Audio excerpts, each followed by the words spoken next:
Thank you. It's great to be here.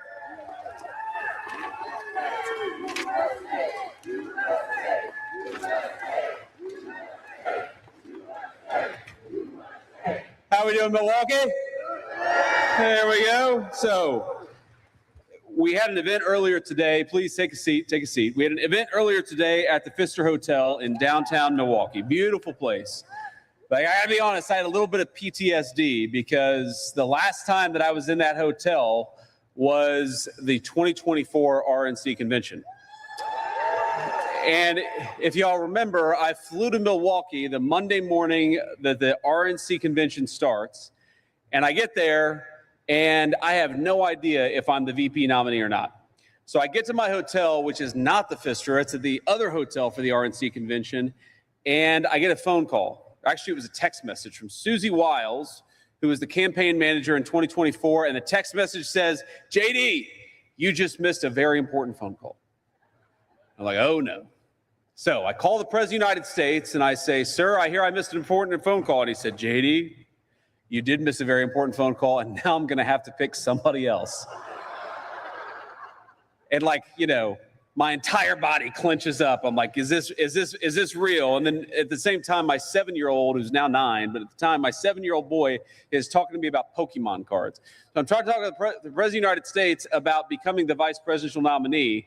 And meanwhile, my 7-year-old is talking to me about Charmander cards, and I have no idea what's going on. But so walking through the Pfister Hotel, I've got this like moment of remembrance of the moment where I almost missed the president's phone call. But here I am. It worked out. I'm the Vice President of the United States, thanks to you.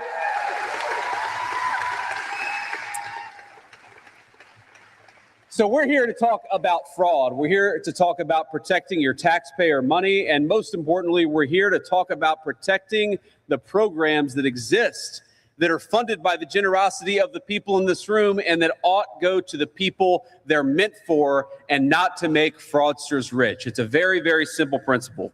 Now, there are a lot of people that I have to thank and make this work possible. And first of all, I've got to thank our great CMS administrator, Dr. Oz. Where is Dr. Oz at? He might be backstage, but Dr. Oz and our team at the Fraud Task Force, Kim Brandt and Scott Brady. Kim and Scott, please give a round of applause to these guys. They have protected more of your money than anybody. Now, we could not have done what we did were it not for the support of our incredible congressional allies. We're going to talk a little bit about the fact that we've saved you all billions and billions of dollars that was going to fraudsters. That's money in your pocket, which is exactly where it belongs. But we couldn't do that without a couple of great congressional representatives. And in particular, I've got to give a shout out to Representative Brian Stile. Where's Brian Stile? Please stand up, man.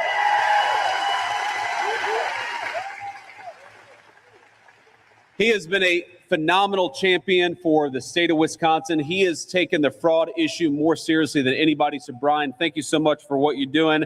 I've also got to give a shout out to our great representative, Derek Van Orden. Derek, please stand up. Thank you for everything that you're doing.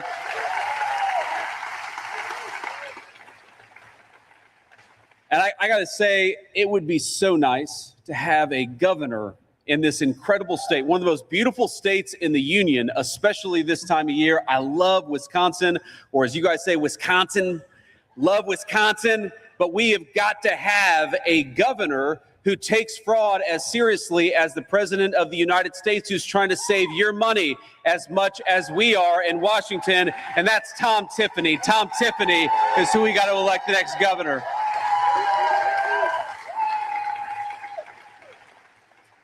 And I also want to give a shout out to Representative Glenn Grothman. Where's Glenn at? Glenn, thank you for everything that you're doing.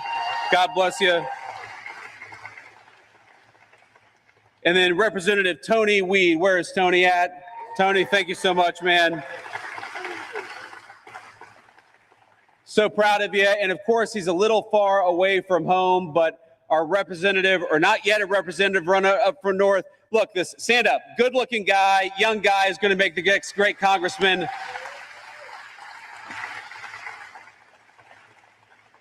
So here's the crazy thing, ladies and gentlemen. We don't have two parties that disagree about tax policy or regulatory policy. We've got a party that is fighting for fraud and a party that is fighting against fraud. And I don't know about you, but how about we give more authority, more power, and more influence to the party that is trying to save your money and send the fraudsters to prison? That's all we're trying to do.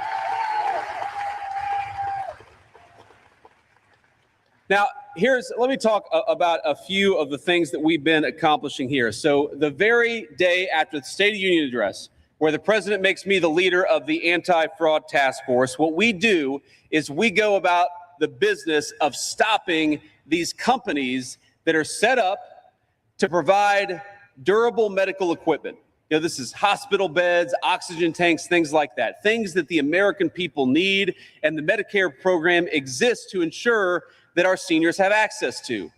Now, what happens, though, is that there are people setting up these programs, setting up companies that sell durable medical equipment, and they're not selling a single product, but they are billing for lots of product. Billions and billions of dollars was being billed to you, was being billed to the program that exists to ensure that our seniors have health care. And you know what that means? Number one, the fraudsters were getting rich, but number two, our seniors who desperately needed those resources, who needed the hospital beds and the oxygen tanks, they weren't getting them because the fraudsters were getting rich off the generosity of the American taxpayer. So you know what we did? We came in and we said, we are not sanctioning a single one of these companies to defraud the American people. If you say that you're going to provide medical equipment to our seniors, we're going to confirm that you're actually delivering product before we pay a single one of those bills. And we save billions of dollars. And you know what happened is we had great support from Brian Stile and Derek Van Orden and all of the other great congressional representatives to keep that money out of the hands of fraudsters to ensure that it went to the seniors who needed it. And you know what happened? Not a single congressional Democrat stood up and said, we are going to fight back against fraud. And that's the problem with modern congressional Democrats. You know, I was raised by blue-collar Democrats. They were Christian, patriotic people, union steel workers who loved the United States of America. But my mama and papa, the people who raised me, they supported Democrats because they felt like the Democrats of 20, 30, 40 years ago had better policy. Now, you may agree or disagree with that, but today, this is not about better or worse policy. This is about who is supporting the fraudsters and who's supporting you. And I know beyond a shadow of a doubt that if Mama and Papa were alive today, they would not recognize the modern Democratic Party in 2026. They would not recognize a party that tries to send your money to illegal aliens instead of our hardworking seniors who earned those benefits and ought to have access to them. They would not recognize a party that raises your taxes so that we can give more money to the fraudsters, and they would not recognize a party that rewards the fraudsters rather than sending them to prison. So I ask you a very simple question. When you come to vote in November, are you going to vote for the pro-fraud party? Are you going to vote for the party who is sending your tax money to the fraudsters? No, we're going to support the party that is sending the fraudsters to jail and is protecting your money. We're going to vote for Derek Van Orden and for Brian Stile.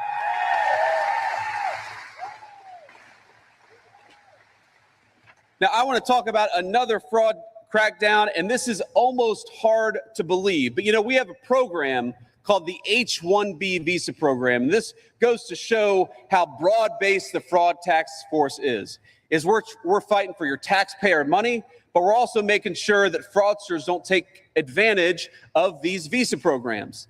Now, why does this program exist? This is a visa program that was set up to ensure that if you were a brilliant technology person or a brilliant scientist or a brilliant doctor, you could come to the United States and get access to this visa program. But you know what's happening way too much is that big corporations and fraudsters overseas are using this program to undercut the wages of American workers. So you know what we're doing in the Trump administration? We're saying no more. If you were trying to take advantage of that visa program, you were not allowed into the United States of America. Today, I'm proud to announce that the Federal Department of Labor has started dozens of subpoenas and investigations into foreign fraudsters who are trying to take advantage of the H-1B visa program. Here's a simple principle, ladies and gentlemen. American jobs ought to go to American workers and not foreign fraudsters, and the Department of Labor is fighting back against it. Now here, I want to talk about something else here. To my right, to your left. This is a program, again, there is so much fraud, or there was so much fraud in the federal government, we're taking it off of the books. But so much fraud, I didn't even know this program existed, okay? So what is allografts? These are the, skin grafts that people get when they get a wound or they get a burn, a very, very important medical procedure, but a medical procedure that was being radically taken advantage of. So if you go back to 2019, 2020, 2021, you see less than $1 billion is paid for these skin grafts. Again, these are very important procedures for the people who need them. What happens under the Biden administration? All of a sudden, we go from less than $1 billion spent on these skin grafts to $15 billion in 2025. And actually, in 2026, the number was supposed to be $25 billion. But because we cut down on fraudulent payments and fraudulent billing, we saved you $25 billion. That number is now well below $1 billion today. That's a simple, good government action. And again, my friends, we want the people who deserve these treatments, who need these treatments, to have access to them. If we spend all your money giving these treatments to fraudsters instead of giving them to the people who need them, then those programs aren't going to exist anymore. And I just have this look, we're a generous country. I love that we're a generous country. My family sometimes benefited from these programs that ensured that poor children would have a bite to eat or would be able to see a doctor. I sometimes had a meal because the American people were generous enough to say that we're not going to let our young American kids go hungry because their parents can't afford a bite to eat. I think that's an amazing, amazing thing about our great country, is we're generous enough to lend a helping hand to our fellow citizens in need. But when your government allows, whether in the state or the federal level, when we allow that money that ought by rights go to feed poor children, but instead goes to fraudsters, we destroy the social fabric of the United States of America. So what I take very seriously as your vice president, what Derek Van Orden and Brian Stile take very seriously as your congressional representatives, and what Donald Trump takes seriously as the president of the United States, is this sacred promise that it exists between the government of the United States and its citizens. That when you pay your tax dollars, it goes to the people who need it, not to the fraudsters, which is why we're throwing those fraudsters in prison. It's exactly where they belong.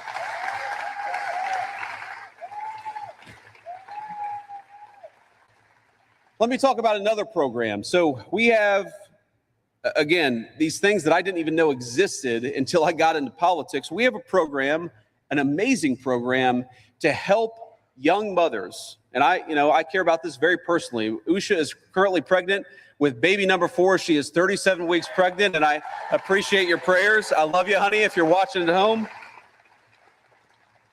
But we have a program to ensure that at-risk moms can get the prenatal care that they need. Now, you may not know this, but one of the leading causes of infant mortality in the world is actually not what happens when the baby is born. It's what happens before the baby is born, when the mom can't get the medical treatment she needs, when the mom can't get access to the resources that she needs. Okay, we try to solve that problem. And again, we are able to do so in part because of the generosity of the American taxpayer. But you know what? In Milwaukee, with the government of this state looking the other way, we had people who were allowing fraudsters to get rich off of that prenatal care without providing a dime of services to the young moms who need it. And I want to point to this woman. Now, I want to be clear that the woman in the back did nothing wrong. But look at this woman in the front with the smug look and the Louis Vuitton bag. A woman who quite literally stole from young mothers who needed prenatal care, and the state of Wisconsin, ladies and gentlemen, had to scale down that program because of insufficient funds. So that this woman could go and buy a Louis Vuitton bag, there were young mothers in Wisconsin who did not get access to the prenatal care that they needed. That endangers the moms, that endangers the babies. And you know what?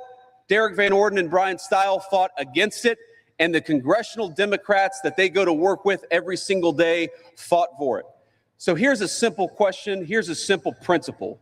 If you fight to take money away from needy moms and give it to this woman and her Louis Vuitton bags, you should have your ass thrown the hell out of Washington, D.C. You don't belong there. You don't belong anywhere in a position of influence.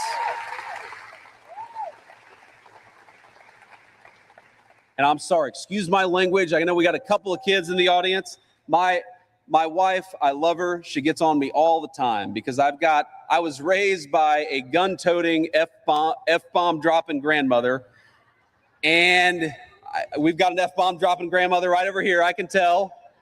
And, you know, old habits die hard, ladies and gentlemen. That's all I'll say. Even as vice president, old habits die hard, but I try to work on it. And here's what I want to close with, and we'll take some questions from the reporters. We have an opportunity to keep the momentum of the last couple of years, and particularly the last few months. We can keep on fighting fraud, or we can reward the fraudsters. We can kick criminal illegal aliens out of our country, or we can reward people for stealing your tax money. We can protect those moms who need that prenatal care, or we can give it away to people who are trying to take advantage of you and take advantage of the system. This is not a normal election because we're not running against people who maybe have different ideas about tax policy or regulatory policy. To the people watching at home, I understand you're of course not going to agree with the president and the vice president about every single issue.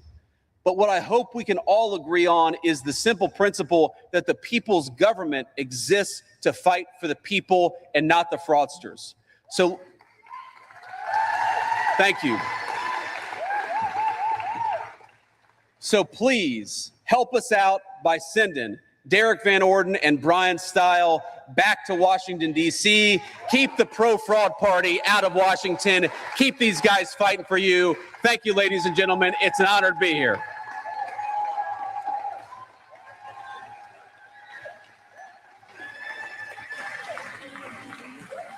Now, I'm going to take some questions here, but it's funny, you know, sometimes people call, I got to make sure it's not the president. He's over at NATO right now. Okay, it's not the president. But let me start with the local reporters here, and go ahead, guys, and fire away. I'm an open book. I'll answer any question. Mr. Vice President, welcome to Milwaukee. Welcome to Wisconsin. Welcome back. I'm Julia Fellow with 620 WTMJ. You've been overseas. The president is just coming back from Turkey. Memorandum of Understanding. We're looking at gas prices, what's going on with the Strait of Hormuz. The president was saying that he was going to strike tonight, like now. So can you tell us what is going on right now? Where are we with the war in Iran? Yeah, so look, we made a deal with the Iranians, and we had to step back a little bit. Before you even get to the deal, the simple fact is that thanks to the incredible efforts of our amazing U.S. military, to Pete Hegseth and Dan Kane, the President of the United States, just amazing people.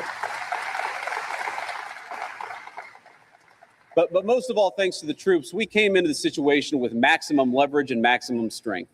Their nuclear program was destroyed. Their conventional military was destroyed.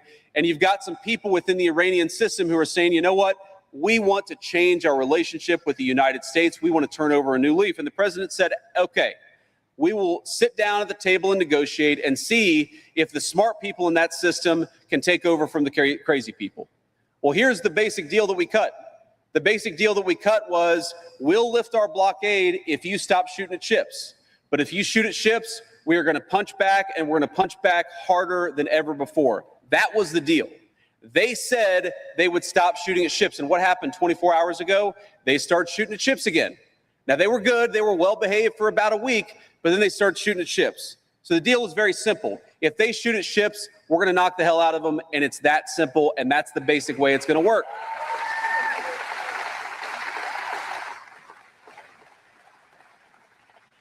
Now, the president maintains a lot of options. I'm obviously not going to tell you exactly what's going to happen tonight, but the president has said to them very simply, the Strait of Hormuz is going to be open. That means oil and gas is going to flow to the American people. That's why we see gas prices starting to come down. That's why we see the oil prices so low, is because the president said that crucial artery through which we ship a lot of the world's energy, that artery has got to remain open. And that is what the Iranians have to know. If they try to close it down, there's going to be a response for the American military. It's that simple. That's the deal. They can either follow it or they can have exactly what happened to them last night. It's just going to keep on happening until they open up that lane and stop shooting at ships. It's simple.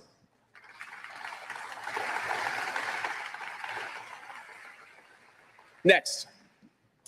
Thank you, Mr. Vice President. Matt Smith from WISN TV in Milwaukee. The president has talked about election fraud as well a lot. Just yesterday, Milwaukee's mayor sent your office a letter saying he would love to meet with you and some election officials here in the city after agents started asking questions and interviewing people about 2020 again. So I'm curious, what can you tell us about the FBI investigation here in Milwaukee into 2020, and why are they re-looking at that election here in the city? Well, first of all, if I did get the letter from the mayor of Milwaukee, and he wants to meet, and he's welcome to come to Washington, D.C. I'll sit down and meet with him. We don't have time to meet with him today because we got to get back to Washington, but I'm happy to meet with him. I will say it was a little bit of he doth protest too much, because I came here to talk about financial fraud. I came here to talk about the fraud against our prenatal program for our young moms. And some guy sends me a letter, the mayor of Milwaukee, and says, we don't do any election fraud, we don't do any election fraud, we don't do any election fraud.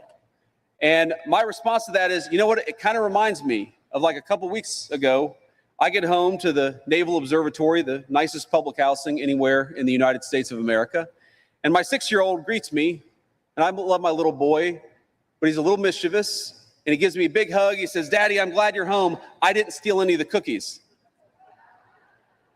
I said, that's interesting that you volunteered that when I wasn't even talking about that. Well, of course, he stole the cookies. So when I hear a guy protesting out of nowhere, I did not do any election fraud, I did not do any election fraud, it makes me wonder, why is that guy protesting so aggressively? It's a little odd.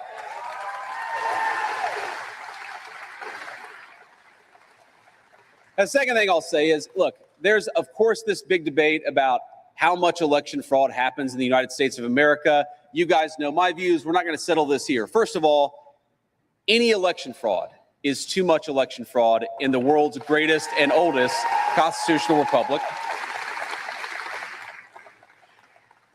And number two, if Democrats want us to stop talking about election fraud, I make them a simple deal. Pass the Save America Act and get voter ID, and we'll stop talking about election fraud.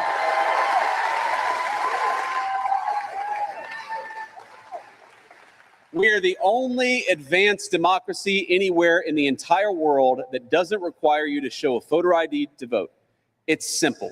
Just give us election integrity laws, give us voter ID, and then we will have the confidence to say to the American people there's no cheating. But when they say, number one, we don't want voter ID, and number two, there's not that much cheating in our elections, it's natural for all of us to say not much cheating is still way too much cheating, so stop it and give the American people voter ID. Thank you. Next question.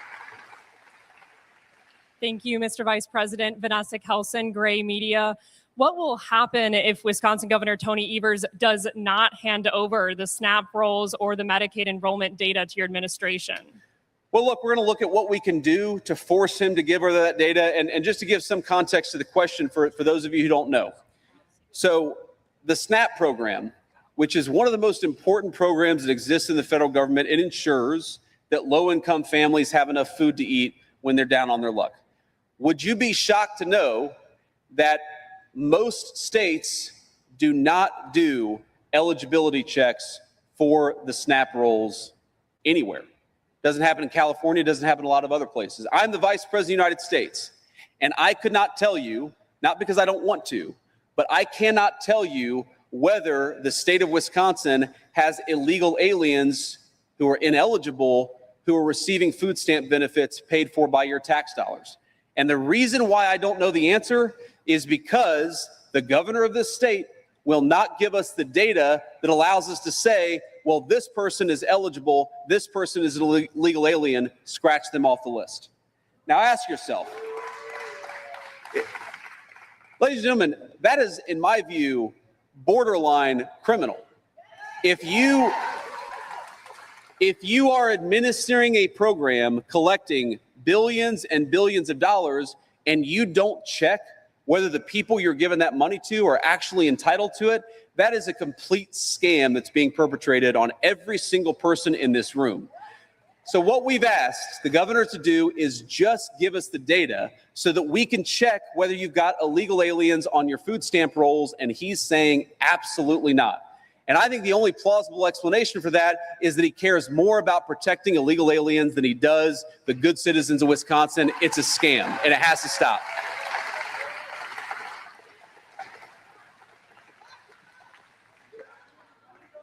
Let's do a couple more questions. Go ahead. Hi, Mr. Vice President. Ellie Oliver, Channel 3 out of Madison. Now, last month, the Wisconsin Department of Justice joined a multi-suit lawsuit against the Trump administration over its implementation of new Medicaid work requirements. Our Attorney General wrote, quote, "The Trump administration is lawlessly trying to restrict access to Medicaid coverage." What's your response? Well, my response is, again, we have what you might call a social contract in the United States of America. It exists between all of us fellow citizens, between those citizens and their government.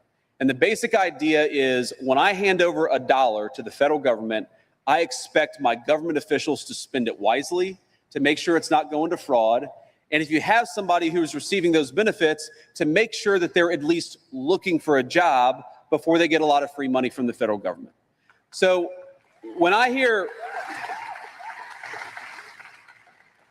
the Attorney General of this state saying that we don't want to confirm that people are looking for work before they receive federal benefits, my natural question is, why are you so against people looking for a job? That's it.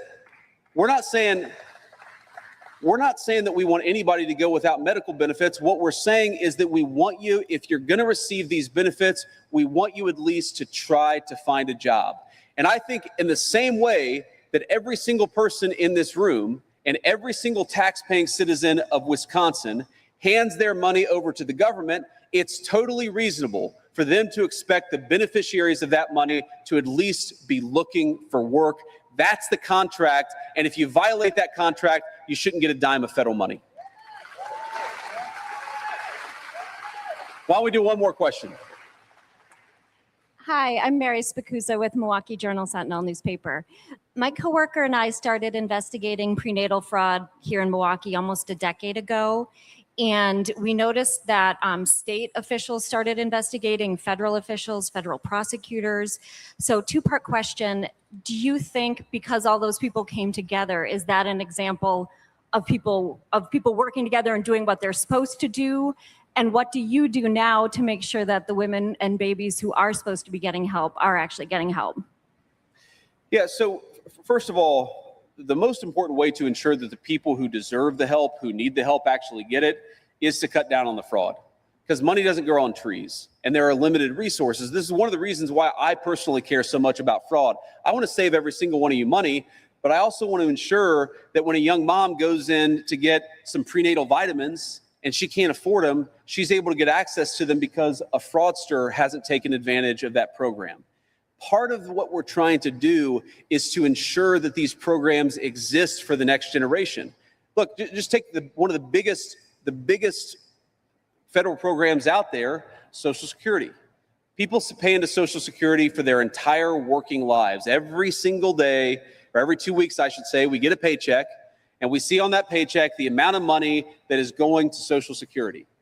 I am worried that if we don't stop sending Social Security checks to illegal immigrants, the people who paid into it for their entire lives are never going to have access to that money. That's a scam, and it's totally unacceptable. So the most important thing we can do to ensure those benefits exist for the people who earned them is to make sure that the fraudsters don't get them, that the American people do.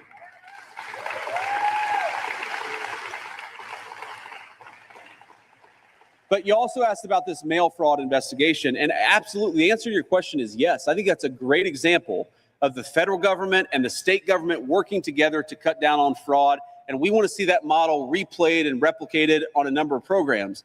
The problem is there are certain programs that, for whatever reason, most, not all, by the way, because I'll give great credit to the blue state governors who are working with us, but most blue state governors, if you want to check, for example, whether illegal aliens are getting food stamps, most of them are saying, we're not going to do that.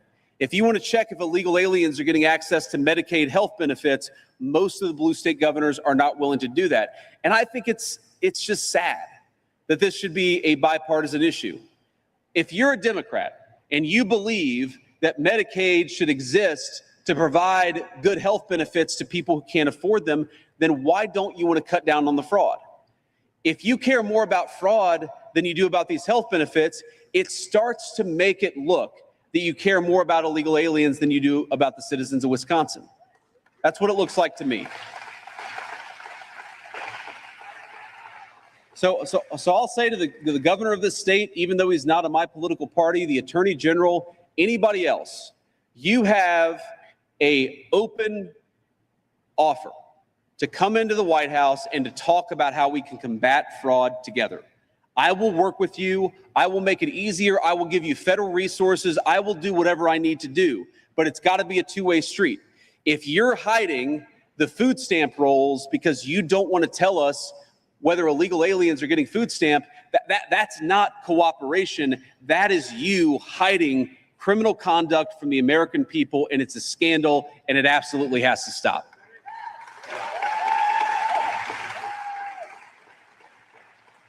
So let me just close here with an observation, and that's that, we're getting into election season, and you all obviously care a lot about politics, and sometimes in election season, it starts to feel a little bit like red team and blue team. People look at the fundraising numbers, they read the media stories, they read the scandals, particularly in Maine, if you're into political scandals. Might I recommend a Google search on Graham Plattner? But we got to remember that this is not red team versus blue team. This is about whether the American people get wise and honest political leadership or whether they are represented by a bunch of crazy people in their Congress. Every 2 years, the American people get to vote on who represents them in the United States Congress and the United States Senate. Every 2 years, we come together as a country and make this determination together. My pitch to the voters out there, especially the voters who haven't made up their minds, on Derek Van Orden, on Brian Stile, on all of our great congressional representatives, it's not that you're going to agree with us every single time, because nobody, even a committed Republican, is not going to agree with me on every single issue. It's not that we're always going to see eye to eye. What I will tell you is that what separates Derek Van Orden, Brian Stile, and all these great congressional representatives from their Democrat counterparts is that right now, the Democrats don't even pretend to be fighting for you.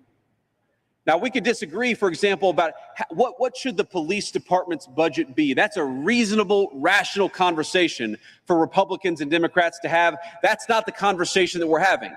We're having the conversation about whether we support our police officers, which is what Republicans want to do, or whether we abolish police departments, which is what the Democrats are proposing to do. We can talk about what our exact immigration level should be. Of course, reasonable minds are going to disagree. But that's not the debate that we're having. The Democrats that are running today are running on abolishing ICE and opening up the American southern border. We can disagree. We can disagree about tax policy and what the optimal tax rate should be. That's not what they're doing. The Democrats are running on confiscating your money and giving it to fraudsters and illegal aliens. They openly brag about fighting not for you, but fighting for some of the worst human beings that exist anywhere in the world. This is not a normal election. And so my request to you is not that you say that the vice president is right about every issue.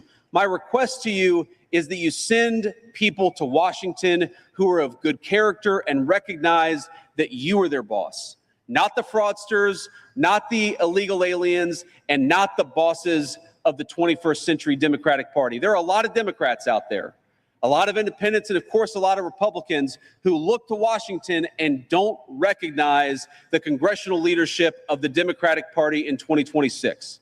Well, I'd say to you, if you don't recognize that congressional leadership, you can join this movement. If you want an American political party that fights for the police instead of against them, vote for Derek Van Orden and Brian Stile.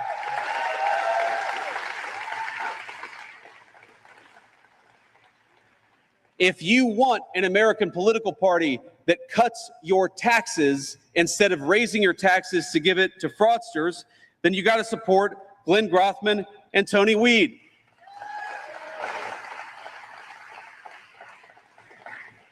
If you want somebody who ensures that whether you're rich or poor or black or white, public safety should be the God-given right of every single American, that you ought to be able to walk down the street without the fear of being mugged, that you ought to be able to take your family to a nice dinner downtown without having your car jacked. If you believe in basic public safety for all of us, rich or poor, then send Michael Alfonso to Congress. Don't send the crazy person running against him. My point is that this is not a normal election of people who disagree about this or that issue. By and large, there are exceptions, of course, but by and large, the Democrats have thrown their lot in with the people who want to abolish the police, who want to open the border and want to give your money to fraudsters instead of moms who need it. Ladies and gentlemen, I have a simple request.